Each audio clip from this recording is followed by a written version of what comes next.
Assalamualaikum dan selamat sejahtera. Kami daripada kumpulan 10 iaitu Impact Makers daripada Pembudayaan dan Keusahawanan Seksyen 6 akan membentangkan bisnes model canvas pitching ataupun dikenali sebagai BMC.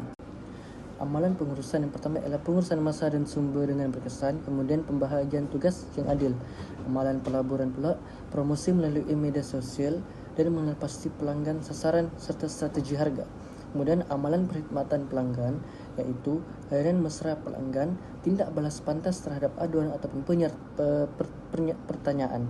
Kemudian amalan kewangan, pelaburan dan simpanan keuntungan, rekod keluar masuk duit yang teratur. Kemudian amalan operasi seperti pengurusan stok, sistem tempahan dan penghantaran. Kemudian amalan etika, jujur dalam urusan jual beli, tidak menipu dalam iklan produk. Industri berasaskan makanan kami dalam menghasilkan produk kami, iaitu makanan lah, seperti popia. Jenis produk kami adalah popia yang berentikan seaweed dan serunding yang memberikan keunikan dalam resepi makanan. Walaupun jarang untuk diketahui bagi jenis popia ini didapati, namun terdapat persefahaman yang kuat untuk membuat popia ini dengan mudah. Kami hasilkan produk makanan daripada kulit popia, iaitu popia seaweed yang terdiri daripada dua perisa, iaitu perisa original dan pedas. Popia serunding pula terdiri daripada ayam dan daging. Baik, bagaimanakah cara kami ingin mengenal pasti idea perniagaan ini adalah dengan menyelesaikan masalah, iaitu seperti tahan lama, rangup dan sedap. Kemudian mencari celah atau ruang dalam pasaran seperti rasa yang unik, size spek ekonomi dan premium. Kemudian memerhati haluan. Pengguna cenderung untuk membeli produk melalui Shopee dan TikTok. Kemudian validasi idea perniagaan, memberi tester, minta maklum balas dan menjual melalui platform internet. Kemudian package dan harga. Contoh seperti popia seaweed RM8.50 untuk student dan RM12 untuk orang awam.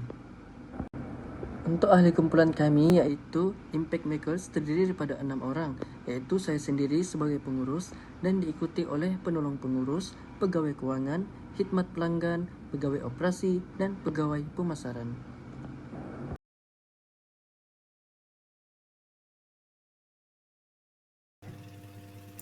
Okey, kita masuk dalam apakah risiko yang berkaitan dengan idea perniagaan ini. Dan yang kita risiko di sini adalah terdapat 6. Yang pertama iaitu tuntutan terhadap inovasi dan kreativiti. Cara mengatasinya mendorong kreativiti dalam pembangunan produk baru, berbagai rasa ataupun cara penyajian yang unik, berinteraksi dengan pelanggan untuk mendapatkan makluman balas dan idea inovatif. Yang kedua iaitu tanggungan kewangan pribadi.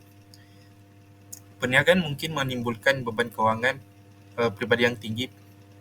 Jadi kita dapat pisahkan kewangan pribadi dan perniagaan dengan jelaslah untuk membuat perancangan kewangan yang berterusan. Yang ketiga, kurangnya pengalaman dalam pengurusan perniagaan. Kekurangan ini dalam pengalaman aspek pengurusan seperti kewangan dan pemasaran, mengambil kesempatan untuk belajar dari kursus keusahawanan atau mentoring dari usahawan berpengalaman. Yang keempat, ketidakstabilan tenaga kerja.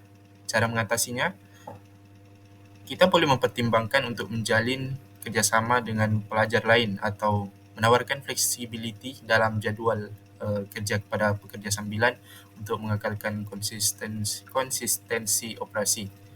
Yang kelima iaitu kesukaran dalam pembiayaan. Cara mengatasinya, kita boleh mencari sumber pembiayaan yang sesuai seperti pinjaman kecil, contohnya daripada keluarga terdekat lah. Dan yang terakhir iaitu waktu dan fokus yang terhad. Kita boleh menentukan jadual yang jelas untuk menguruskan waktu antara kelas, pelbagai komitmen universiti dan operasi perniagaan.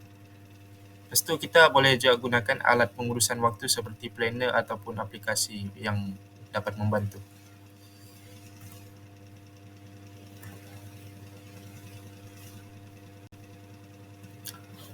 Seterusnya adalah projek kewangan. Dan terdapat elemen-elemen yang di sini kita dapat lihat iaitu kulit popia dengan kuantiti 4 pack, harga seunit RM3.5 dan jumlahnya adalah RM14. Dan yang di bawah kita dapat lihat iaitu seaweed serunding ayam daging, minyak masak, serbuk perasa, plastik pembungkus, balang plastik. Dan jumlah daripada kos kesemua ini adalah RM114. Dan dari segi harga jualan, Popia Seaweed, kami mengklasifikasikan dua dua anulah. Contohnya pelajar UMS dan orang awam. Bagi pelajar UMS, kami hanya menawarkan harga sebanyak RM8.50. Bagi orang awam pula sebanyak RM12 lah. Bagi Popia Simpul Serunding, pelajar UMS hanya RM9 dan bagi orang awam RM13.50.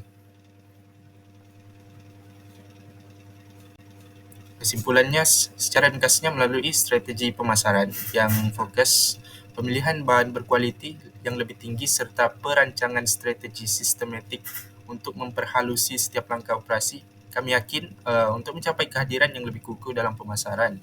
Tambahan pula, komitmen kami terhadap inovasi berterusan dan maklum balas pelanggan akan meningkatkan kesetiaan jenama serta daya penyesuaian dalam persekitaran kompetitif. Dengan adanya usaha ini kan kami bertujuan bukan sahaja memenuhi malah melampaui jangkaan pengguna sekaligus memastikan pertumbuhan yang mampan. Sekian, terima kasih.